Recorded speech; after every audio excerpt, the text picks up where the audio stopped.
Kayo po yung Diyos na tapat. Kaya po, tamang-tama po yung salitang tapat. Pagbali-balik na rin man, tapat pa rin kayo. Lord, dakila kayo at napakabuti. Muli po, narito.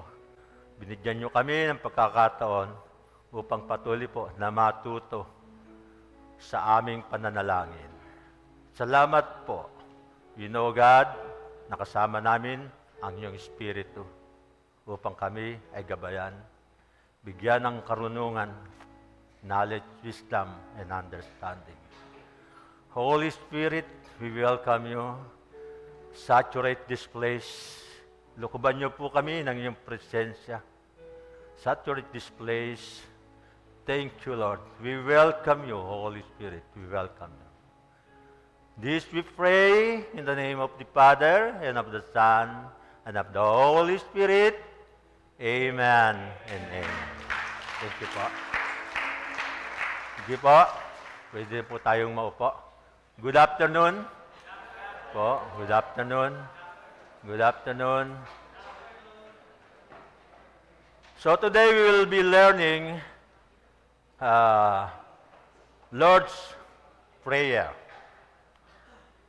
So, give us this day our daily bread.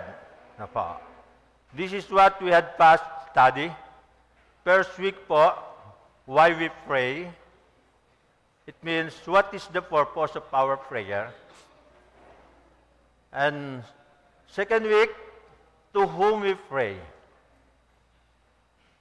Saan po tayo? Kanino po tayo mananalangin? Father. Our Father. Hindi tayo tinuruan ng Panginoong Hesus na mag-pray sa kanyang nanay. Hindi niya tayo turuan mag-pray sa kanyang mga saint o sa kanyang mga apostol. Kanino tayo pinagpe-pray? Our Father. Sa Ama. Malinaw po yon? Sa Ama. Hindi po sa nanay niya, hindi po sa mga saint.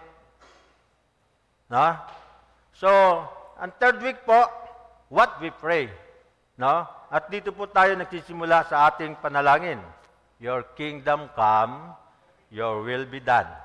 Na po? Hindi po your kingdom come, my will be done. Na po? May mga nanalangin, Lord, gusto ko pagpalain mo po ako ng ganito, sa ganoong panahon, sa ganoong pagkakataon. Walang ganyan dito, no? Wala pong itinuturong ganyan. No? Ewan ko kung sino yung nagturo niyan. Amen. Yes po. Today we come to the next part. Ano po yung ating ipinagpe-pray? Ano yung provision ng Panginoon? Give us this day our daily bread. 7 words that nais po nating makita at manawaan dahil ito po yung itinuturo ng Panginoong Jesucristo sa atin. Na ba? So, point number 1, God wants us to ask Him for our natural provision. Ano pa? So, ibig sabihin, daily bread. Nais po ng Panginoon na ikaw ay lumalapit sa Kanya, sa paghingi sa Kanya ng ating natural provision. Mga kapatid, hindi po mali na lumapit sa Panginoon. Lord, bigyan mo ako, bigyan mo yung aking anak ng isang school na siya'y makapag-aaral, lumaki siyang educated at learning. So, ibig sabihin, hindi lang nakapag-aral, hindi lang nakapagtapos, patuloy na natututo. Hindi po mali na tayo ay lumapit sa Panginoon at humingi po tayo ng trabaho. Amen. Lord, bigyan mo ako ng trabaho para ako'y makatulong sa aking pamilya, sa aking mga mahal sa buhay. At Lord, pag may trabaho na ako, hindi na po mahirapang mag-register ng sa aming encounter, sa aming pagbili ng books, sa life class, no, sa conferences. So sabihin mo sa katabi mo, hindi mali lumapit sa Panginoon at humingi ng trabaho. Sige po, sabihin natin, hindi maling lumapit sa Panginoon at humingi ng trabaho. No. But with the purpose. Ngunit merong dahilan, merong layunin. Opo? Hindi mali na humingi sa Panginoon ng bagong sasakyan. Opo? Lord, yung sasakyan ko po, malaki na ang maintenance, magastos na. tanong ni Lord, bakit kita bibigyan? Lord, pag may bago na ako sasakyan, pagagamit ko po sa transportation, papunta sa Cuneta, at gayon din sa mga next year, no, sa mga conferences, tama po ba yun? Kaya po hindi mali ang paghingi ng sasakyan tulad nito. No, hindi rin po mali na ikaw ay hihingi ng bagong bahay. Lord, bigyan mo ako ng bagong bahay, masikip na yung bahay ko para sa aking cell group. Amen. No, tama po ba? Kaya hindi po mali na humingi ng, sapagkat yon ang itinuro ng Panginoon. Give us this day our daily bread. Paano natin malaman na ito hindi mali to ask God for our natural provision? Because it is, yun po yung tinuturo ng Panginoon, no, sa kanyang mga disciple.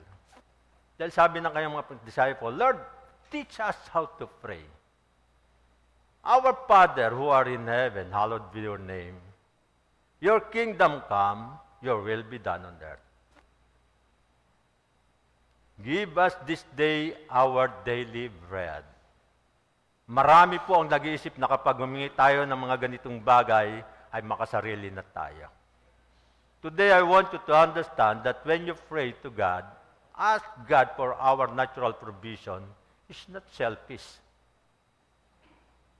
Pakisabi sa katabi mo, hindi masama mag-pray kay Lord na ako ay yumaman. Sabi mo sa katabi mo, pagsasalita pa lang, paano na yan?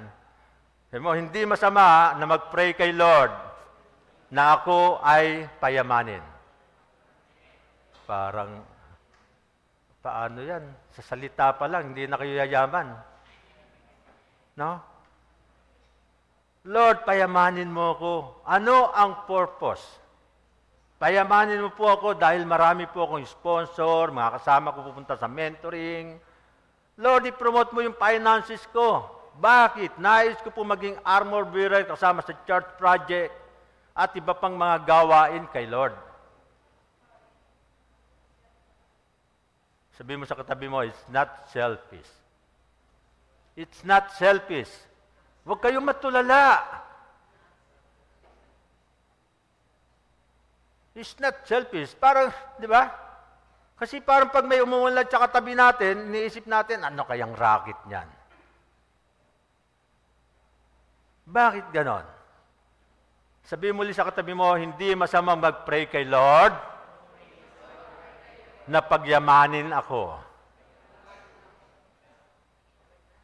Tingnan po, no? Pati sa pagsasalita pa lang, meron na kayong alinlangan.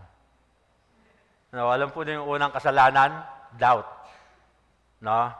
It's not selfish. Lord, payamanin mo ako. Siyempre po, dapat alamin natin yung purpose natin.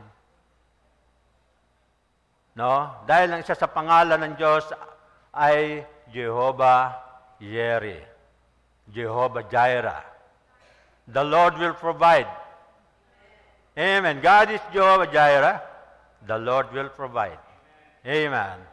When they arrive, no, doon po sa wilderness, no, sa panahon na yan, hindi na po natin mapunta yan. Pag lumapit tayo sa Kanya, sa ating mga pangangailangan, andon siya. No? Marami mga scholar na nagsabi na itong give us this day our daily bread, itong Matthew 6:11, may connection po sa Old Testament. At ang Exodus 16 po, ang kwento po dito ay ang God provided food, water sa Israel for 40 years. Grabe, ano po? 40 years, araw-araw, day in, day out po. Sa Exodus 16, verse 4 and 5, then the Lord said to Moses, behold, I am about to rain bread from heaven for you. Biruin nyo, muulan. And the people shall go out and gather a day's portion every day. Sabi, every day. Sabi mo sa katabi mo, every day. No? That I may test them whether they will walk in my law or not. On the 6 days when they prepare what they bring in, it will be twice as much as they gather daily. Na po. Ang content po na ito ay lumabas sila mula sa Egypt. Ang Egypt is a place spiritually bondage, slavery, and defeat. No? Alipin po sila dito. Sabi ng Panginoon, umalis kayo diyan at sumunod sila, and the rest, sa kanilang pagsunod, provision. So, everybody say provision. Provision. Kaya ngayon pa lamang, bakit ka narito? And God words for you is this: obey carefully and follow Him. The next is provision. No? Huwag kang matakot pag sinunod natin ang Panginoon, pag inuna natin ang Panginoon, hindi Kanya ihuhuli. Amen. So, bago ako magpatuloy, nagpapaulan ng Panginoon ng bread. Ano po? Ang pangalan, tawag ng bread na yan ay manna. No? Manna. Double N. Ano po? Hindi si Mark, oh. No? Then the Lord said to Moses, behold, I am about to rain bread from heaven for you. And the people shall go out and gather this portion every day. Nakita natin every day.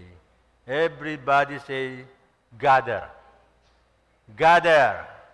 Sabihin po natin, gather. So, kailangan nilang i-gather. God will provide you when you ask for work. Amen. Pero pakisabi sa katabi mo, mag-apply ka.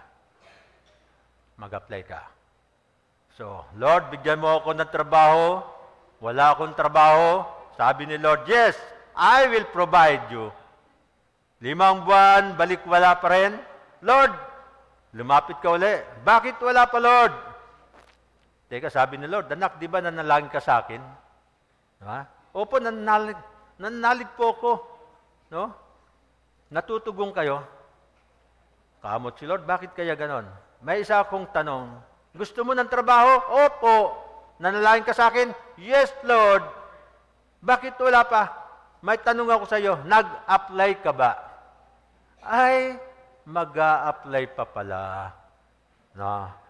Kailangan pala. Sabi mo sa katabi mo, mag-apply ka. No? So sabi nga, get out and gather a day portion every day. Araw-araw. Pasinin po natin araw-araw. Every day. No? At yung sumunod na sinabi niya, that I may test them. Para masubo ko sila. Whether they will walk in my law or not. Kung sila ba ay lalakad sa aking batas o hindi. Totoo ba na kapag provided tayo, no, kapag tayo ay provided ng Panginoon, the Lord tests us. Sinusubok tayo ng Panginoon. No? Ito yung palagi ko sinasabi, di ba? Sagot po kayo, true or false, ha? Ang trabaho, ang apo, ang anak, ang promotion ay blessing o hindi? Anong trolls? True. Di ba? Paanong nagiging mali? Na kung ang trabaho yan, ang bahay na yan, ang apong yan, naging mali, kung ang mga yan nagiging hadlang sa paglilingkod kay Lord. Amen. Hindi ka na matawag na apostolic. No? So, brother, cell group tayo. Kuya, next time na lang, inaayos ko yung bahay, magki-Christmas na. Di ba? Mahalaga pa ba yung bahay kaysa gawain para kay Lord? No? Sabi ng isang kapatid, turo ni pastor, hindi masamang humingi ng yaman. Lord, payamanin mo ko. Sabi ni Lord, okay, magtapos ka ng pag-aaral, magtrabaho ka, mayaman na. Ano na ngayon? Sandali po, tumingin po muna kayo sa akin. May tanong ako. Tingin po kayo, may tanong ako.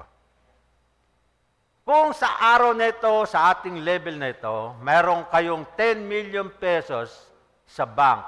Sa bangko po. Andito kaya sa worship service, andito kaya kayo sa worship service, o nandoon kayo sa beach at nagtatampisaw? Ano? 10 million pesos. No? Anong sagot? Sa beach? Parang hindi makasagot. Naku, talaga. Nag-doubt na naman kayo. No? Kaya sabi ni Lord, pag binigyan ko ito, lalo kaya itong maging faithful sa akin? Kaya po yung mga magulang na tolerant, no, hingi ng ganito, bigay, naku po, kung ikaw ang magulang ganon, mapapakamot ka ng ulo. Ano ba itong anak ko? Magagamit ba itong anak ko? Ang prayer, di ba, your will be done on earth as it is in heaven. Di ba? Kung ikaw kaya ay pagyamanin at i-provide ng Panginoon, patuloy kaya na magsabi ka ng ganito sa prayer mo, your kingdom come, your will be done in my life. Yung kaya ang prayer mo, kahit na yumaman ka. Pakisabi sa iyong katabi, dapat ganon ang panalangin. Sabi mo sa katabi mo, dapat ganon ang panalangin. Your kingdom come, your will be done in my life. No? At sunod po doon, no? You're confident. Give us this day our daily bread.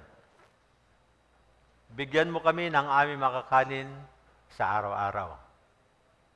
Tingnan po ninyo, ano sabi ni Lord, that I might test you, I might test them.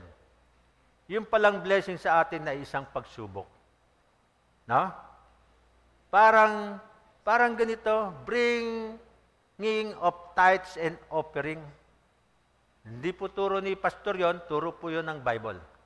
No? Testing palagi, pag may blessing tayo, pag may sweldo tayo, no? Ito po, totoo ba na ang teacher na magaling pag may coming test ay nagbibigay ng pointer? Ang teacher na magaling, nagbibigay ng pointer? No? Di ba may pointer? Ito po, ito pointer, may incoming test. Marami sa inyo ang tatanggap ng bonus this coming December. So, may pointer ako, may pointer na ako. So, testing tayo kung papasa ka ba o hindi. No? Pakisabi sa iyong katabi, pointer, may test, pointer. No? Kaya po, ang blessing ng Panginoon ay isang pagsubok sa atin.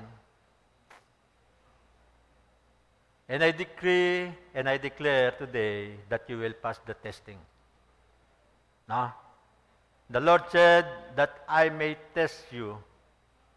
Nakita po ninyo, yung everyday na mana is testing coming from the Lord. Yung araw-araw na biyaya sa atin. Whether they will walk in my law or not. So dito po ay sinusubukan po tayo ng Panginoon. On the 6 days, when they prepare what they bring in, it will be twice as much as they gathered daily. No? Sa pang-anim na araw, ano po yung 6 days sa kanila? Yan po. Sa kanila po, yung Sabbath ay Saturday. So, kaya po yung Sunday, yun ang first day po of the week. No? So, kaya po, kumbaga, from Sunday to Friday, daily yung kanilang kinukuhang provision. Pang araw-araw lang po. Pagdating ng Friday, double po. Why? Kinabukasan, di sila magtatrabaho. No? Bakit? Dahil naniniwala sila na kapag Saturday o Sabbath day ay i-provide ng Panginoon ang kanilang pangangailangan. Nakuha po ninyo? No? And it will be twice as much they gather daily. Kaya po pag Friday, kasi Saturday, Sabbath day, so double na. Kaya nais ko pong makuha natin na nais ng Panginoon na tayo ay laging sumasangguni, humingi sa Kanya ng natural provision from Him. So ano yung sentence na memorize natin ngayon? Give us this day our daily bread. Ulitin po natin para hindi natin sa ulado.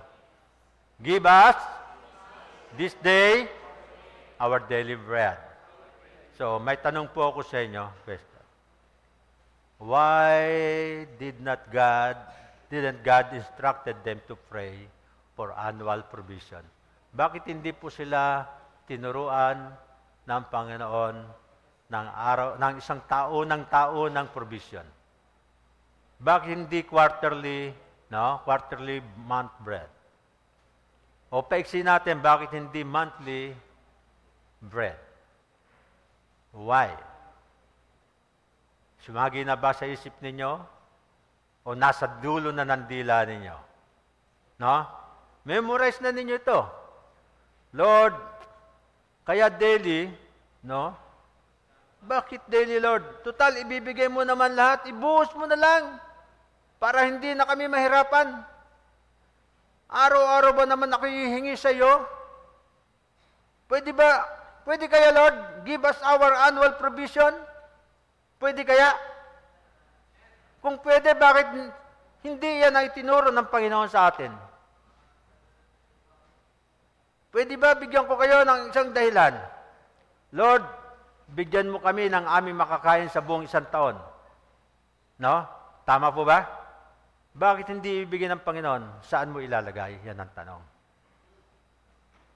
Saan mo ilalagay yung isang taong provision? Ayun pala, kaya wise talaga si Lord. No. Wise si Lord. Pwede ba? Nakakapagod araw-araw, isang baksak na lang, Lord. Pakisabi sa iyong katabi, saan mo ilalagay yon? Sa story po, ito ay yung nangyari. No? But they did not listen. Hindi po sila nakinig. Meron pong kumuha ng marami. At pagdating po ng umaga, may uod na po. Kasi ang instruction sa kanila daily. Yung bakala nila wise sila, kumuha ng marami. Kinabukasan ng umaga, may uod na. No? And stunk. No? And Moses was angry with them. So, saan mo ilalagay yon? Ito po ang talagang reason kung bakit gusto ni Lord ay araw-araw.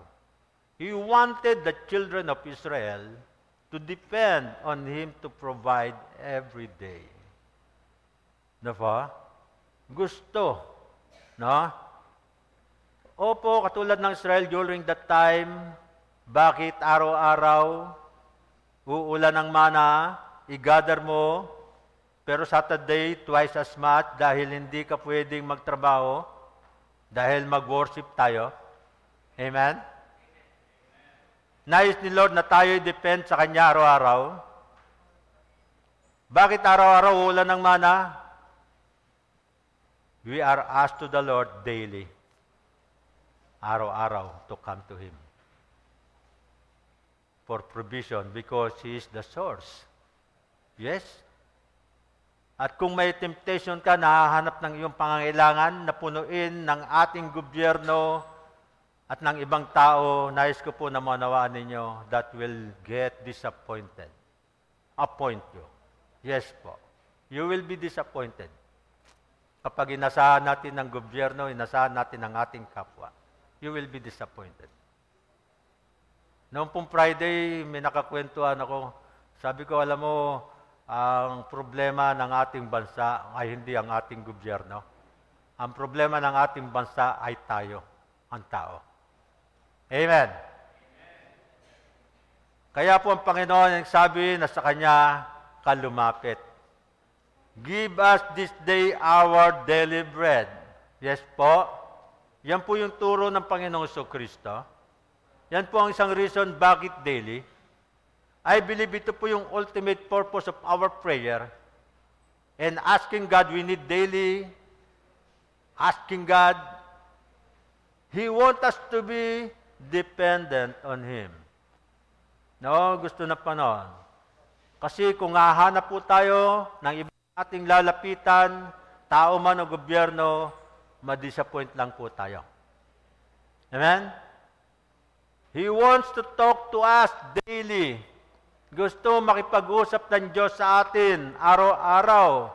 Nais niya na makausap tayo daily. Yes po? Sino po sa inyo yung may mga anak? Taas po yung kamay. Yung mga may anak, okay. Na taon lang kayo nag-uusap. Anak, panganay kita, bunso kita, panggitna ka. Taon lang tayo mag-uusap. Pagkatapos noon, wala na. Pero anak kita. Pwede ba yon? Yearly lang kayo mag-uusap ng magulang mo? O isang halimbawa pa, sino po yung may asawa? Yung may asawa? Taas ang kamay? O hindi kayo makataas, bakit?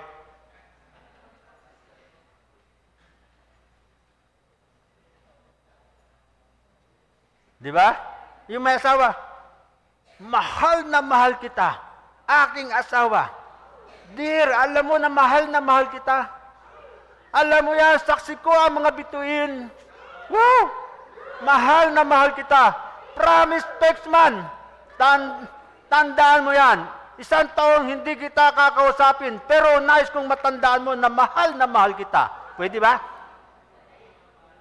Ha? Pwede ba yon? Isang taon? Ako po magpa 5 years na, wala akong kausap na asawa eh. No? Pero kinuha na siya ni Lord. Doon na siya kay Lord. No?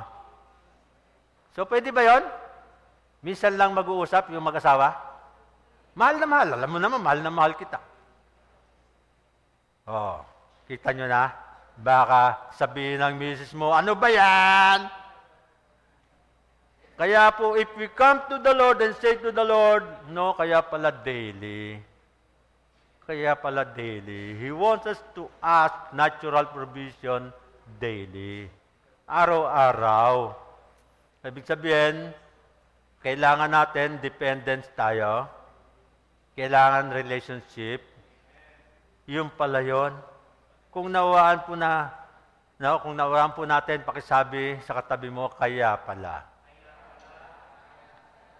Relationship with God, communication, fellowship, intimacy, hindi po monthly basis. Hindi po annual basis. Sabi ng Panginoon, every day. That's why, give us this day our daily bread. Daily. Hindi sinabing monthly bread, annual bread, weekly bread, daily bread. Amen. Naunawan po natin. I want you to understand. No? Our provision comes from God. Our provision comes from God. Your health, your wisdom, your work, your success in life, no? All of that from God. May tanong po ako, no? Bago po tayo magpatuloy. Nais ko pong sagutin nyo. Totoo ba napapayat ang ating physical na katawan kapag hindi natin pinakain? Papayat? Papayat, ano po? No?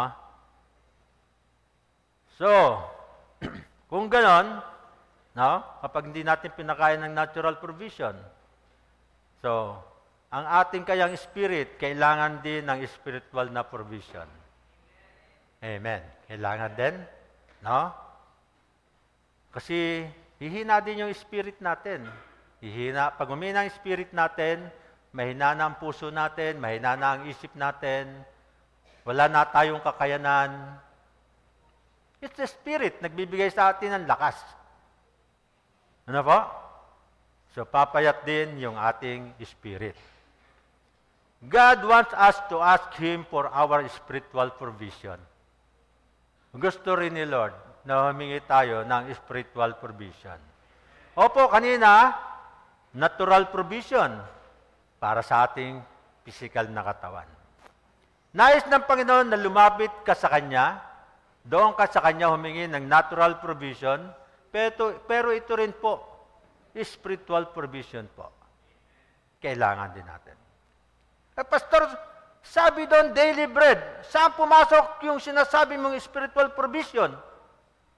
Nga naman, ano? Give us this day our daily bread. I want you to understand na sa Bible po, ang word na bread, sabi mo bread. has a connection to spiritual things. Ano po? Bread has a spiritual meaning in the Bible. Tandaan po nyo na kapag sinabing bread, may spiritual connection po doon. Nais po ng Panginoon na humingi tayo sa Kanyang natural at the same time nais din niya tayo ay lumapit sa Kanya, humingi ng spiritual provision. Tignan po natin kung saan ang connection pag sinabing bread. Ang background po, si Jesus Christ po nagpakain ng 5,000 katao. Actually po, it's about 25K. Na po, may turo po tayo niyan, yung multiplication. Pagkatapos po noon, tumawid sila sa ibayo at kausap niya ngayon ang kanyang mga disciple. Sa John chapter 6, verse 32 and 33, Jesus then said to them, "Truly, truly, I say to you." So related po sa Exodus 16, yung binasa natin kanina. Ano po? It was not Moses who gave you the bread from heaven, but my Father, sabi ni Jesus, ang aking Ama, gives you the true bread from heaven. Yung tunay na tinapay mula sa langit. Ibig sabihin yung tatay, yung creator, opo, hindi si Moses ang nagbigay. Si God, yung daily provision natin, yung daily bread natin. Tuloy po tayo. For the bread of God is He who comes down from heaven and gives life to the world. So, sa palagay ninyo, sino ang tinutukoy dito na bread of life? Diyan po sa John 6, 32 and 33. Hindi si Moises, Diyos. At ang bread na yan ay siyang galing sa langit at ang pumunta dito sa atin sa lupa. Nagbigay ng buhay. Ang tanong, sino ang bread na yan na tinutukoy dito sa ating binasa sa Bible? Sino ang bumaba galing sa langit? Sino ang bumaba galing sa langit? Si Jesus. Parang nagalinlangan na naman tayo. Nawawag tayo laging Eva. May doubt. No? Si Jesus po. Kaya po yung sumagot, hindi po nakatsamba, binasa na natin. No? Hindi po naunawaan ng mga disciple, hindi naunawaan ng mga tagapakinig, at kung babasahin po natin yung susunod na talata, dito sa John 6 verse 34, ano ang sabi dyan? They said to him, "Sir, give us this bread always." Kasi sabi niya, ang kakain ng tinapay nito ay hindi na magugutom at hindi na mauuhaw. Kaya sabi ng mga tao, bigyan mo po kami ng pagkain na yan. Lagi.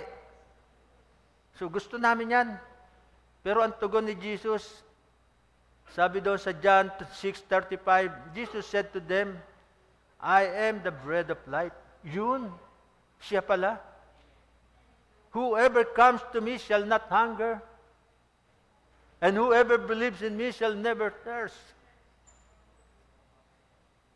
So when we ask God, give us this day our daily bread, natural provision, Lord, pagalingin mo ako, bigyan mo ako ng trabaho, Lord, bigyan mo ako ng bagong bahay, masikip na kami sa cell group, Lord, bigyan mo kami ng tourist bus, pang transport namin papunta ng conferences at mentoring. Hindi mali ang ating paglapit at paghiling ng mga bagay para sa gawain sa Panginoon. Pero totoo po ba na kailangan din natin araw-araw hihingi tayo ng patnubay ni Jesus Christ sa buhay po natin? Amen! It's a temptation, no, ni Jesus Christ, yung familiar passage, but He answered, it is written, di ba? Tinukso si Jesus di sa Matthew 4, verse 4. Ano sabi ni Jesus Christ dito? Sabi ng demonyo sa kanya, kung totoong anak ka ng Diyos, gayon mong tinapay ang batong ito. Sabi ni Jesus Christ, "Man shall not live by bread alone, but by every word that comes from the mouth of God." Amen? Ang tao ay hindi nabubuhay lamang sa tinapay, kundi sa mga salitang namumutawi sa bibig ng Diyos. Amen? Kaya mga kapatid, hindi kaya pag humiling tayo kay God, at ito naman ang sabi ng Diyos, no, ito yung tinuro sa atin, give us this day our daily bread. Araw-araw. We ask Him for our natural provision. Pero pangalawa, huwag nating iwalay, Lord, gusto ko rin ng word ninyo para sa buhay ko araw-araw. Opo? Yes po? Kaya nga po, very particular tayo dito sa church. No? Kaya po, huwag po tayong papayag na tayo, o sabihin natin na tayo ay born again. Kundi tayo po ay Bible believers at Christ-centered. Amen. No? Bakit po? Dahil nais natin na ang Word of God ay hindi lamang maging information, kundi magiging transformation. Amen? Hindi lang po impormasyon, kundi ito po'y magpapabago. What is the importance of the Word of God? God's Word is God's will. Ang salita ng Diyos ay Kanyang kalooban. Amen. Maraming tao nagtatanong, Lord, anong kalooban mo sa buhay ko? Mga kapatid, kung hindi kayo aware, beginning this day, this is the answer. Lord, sino ang dapat kong maging girlfriend? Sino ang nakakaalam ng mayroong sagot si Lord? Lord, sino ang tamang tao na maging lifetime partner ko? Sino nakakaalam na mayroong scripture si Lord sa lifetime partner mo? Kaya po, tanongin mo yung katabi mo, sino po sa inyo ang nakakadarama na ang salita ng Diyos ay mahalaga sa atin? No? Na atin pong hingin sa Kanya araw-araw. Siguro magtataka kayo dahil baliktad yung format ng ating preaching ngayon po. Ano po?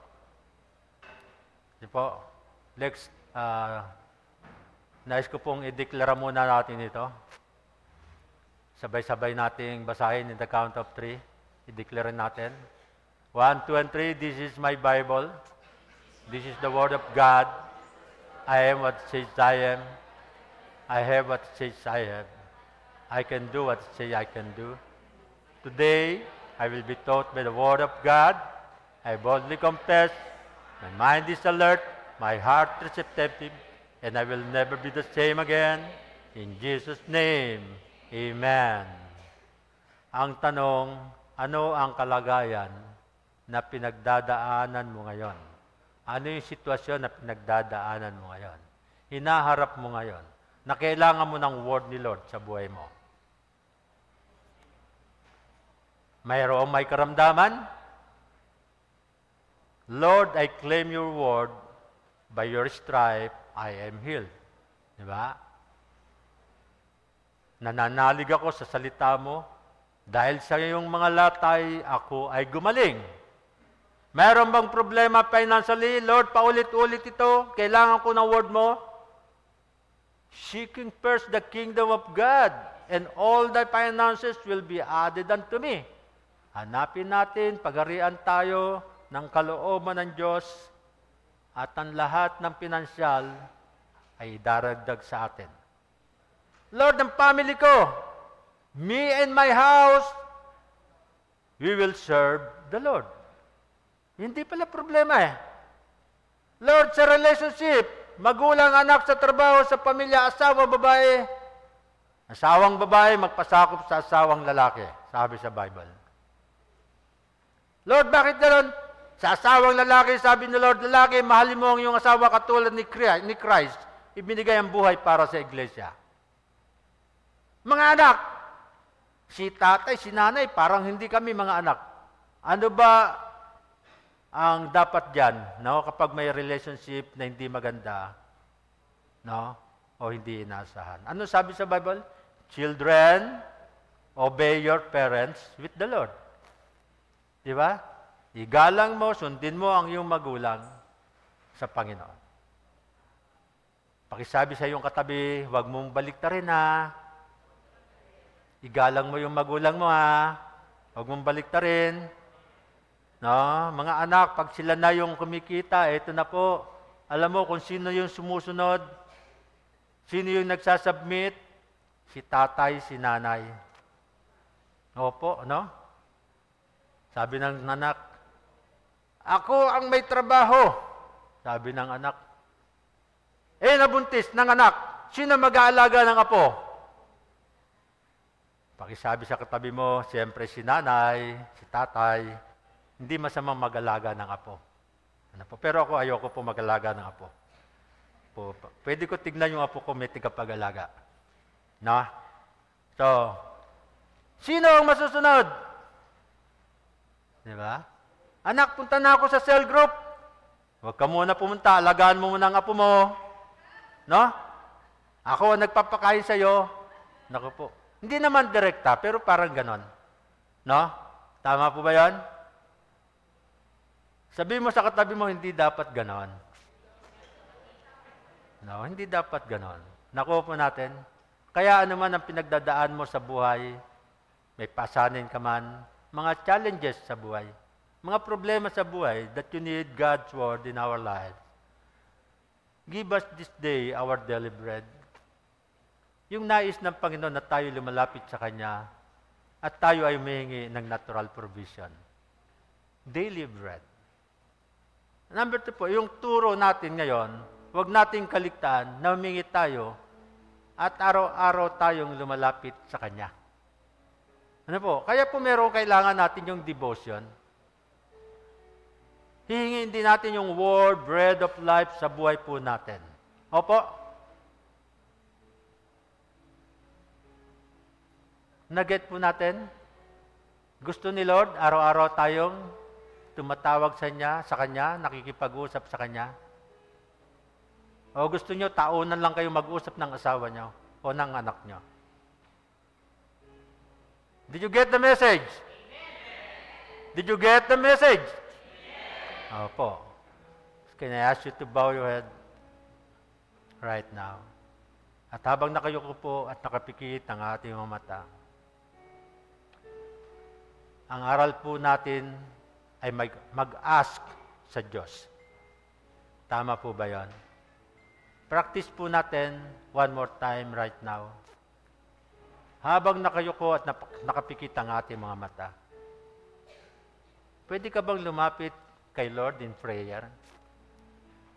Ask the Lord this kind of prayer. Lord, what are you saying to me to this message today? Ano ba yung gusto mong sabihin sa akin sa mensaheng ito ngayon? Lord, what are you talking to me to this message?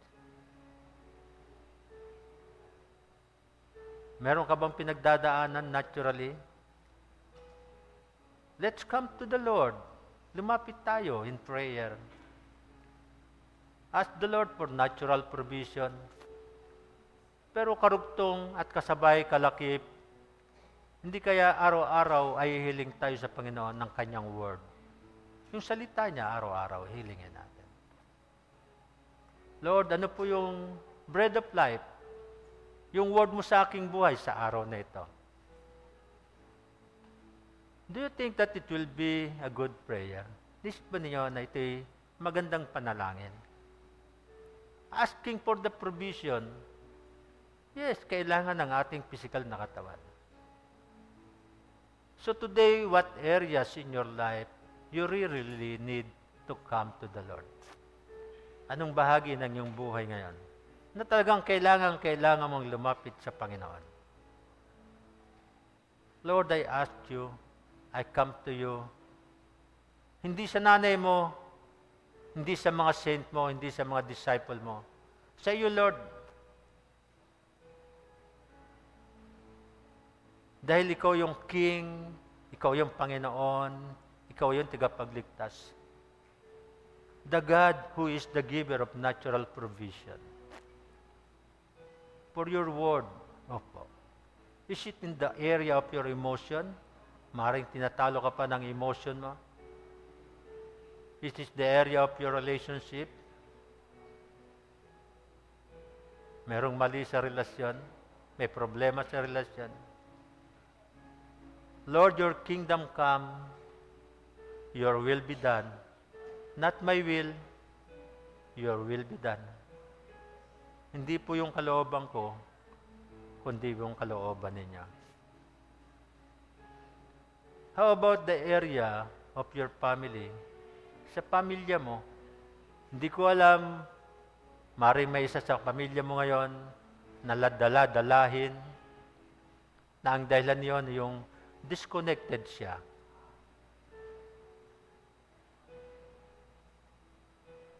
So whatever that need today, sabi ni Lord, ito yung turo niya, give us this day our daily bread. How about finances sa financial? How about in the area of your ministry? Ngayon po, naghahanda po tayo dahil sa 2024, nagre-ready po tayo. Tatanggap po tayo ng maraming strong leaders para matupad po yung propesya, yung 30,000 within 10 years. Ano ngayon? Teach us how to pray, sabi ng kanyang disciple. We will come to the Lord in prayer. Habang nakayuko at nakapikit ng mga mata. So, sino po dito yung may daladalahin? May mga natural need that you ask God for provision. O may mga spiritual need. Lalapit tayo kay God for spiritual provision. So if you're that person, Lord, I need your provision. Pwede bang itaas mo yung iyong kamay? No one looking around. At sabi mo, Lord, lumalapit po ako sa inyo. Kasama po ang natural provision at spiritual provision. Opo. Sige po, pakibaba na ng kamay. What we need to do is to realize that we really need it. Kasi kung hindi tutugon si Lord. Maaaring nasa isip mo, ay okay na ako. Hindi po. Today, in the name of Jesus Christ, He is the Lord, Savior, and King. I decree and declare, you receive God's natural provision sa buhay mo. And I declare and I proclaim God's spiritual provision in your life. In the name of the Father, and of the Son, and of the Holy Spirit. Amen.